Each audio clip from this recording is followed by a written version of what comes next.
भ्रष्टाचार अपने आप में बीमारी नहीं है, ये बीमारी का लक्षण है। It's a symptom of the disease. और ये जो बीमारी है वो हमारी पूरी व्यवस्था में है।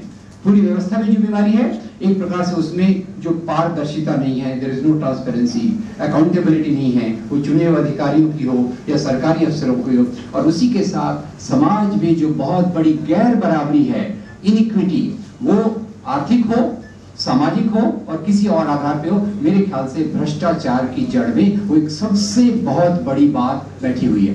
तो ये कहने के बाद मैं ये कहना चाहूंगा कि जो अन्ना की जो भी राजनीति हो, उनके साथ जो भी लोग जुड़े हों, हमें ये देखने की बहुत जरूरी है कि अन्ना ने जब मोदी की तारीफ की, अन्ना ने जब राज ठाकरे की तारीफ की, बाद में उन्होंने बात वापस ले ली, पर एक व्यक्ति जो केवल इस प्रकार के आंदोलन को एक पूरे देश के आधार पे चलाना चाहता है, उसको भी देखिए। और तीसरा चौथी बात, मैं थोड़ा मीडिया से और दोस्तों से भी सवाल करना चाहता हूँ।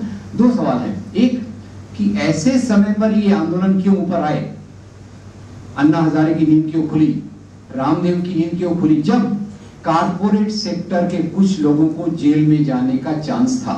ये मेरे सामने एक बहुत बड़ा सवाल है। उसी के साथ ये सवाल जुड़ा हुआ है कि ये जो ड्राफ्ट अन्ना जी ने बनाया हुआ है, उनके साथी ने बनाया हुआ है, उसमें कारपोरेट सेक्टर जो यहाँ के भ्रष्टाचार में बराबरी का भागीदार है, उसके ऊपर किसी भी प्रकार का चिन्ह क्यों नहीं लगाया जाता। और इसी से जो है ये भी सवाल है कि इसमें जहाँ एक प्रकार से पीछे कारपोरेट सेक्टर छुप रहा है, उसी तरह से मुझे कहीं लगता है ये कारपोरेट सेक्टर इस आंदोलन को कहीं ना कहीं प्रत्यक्ष अप्रत्यक्ष रूप से बहुत भयंकर प्रकार से मदद कर रहा है। तो ये तीन चीजों का सवाल रखना चाहूंगा। और अंत में ये जो हट है कि हमारा बिल ही पास हो, हमारे पास ही सही ज्ञान है, सिविल सोसाइटी क्या केवल एक ग्रुप से रिप्रेजेंट हो सकती है?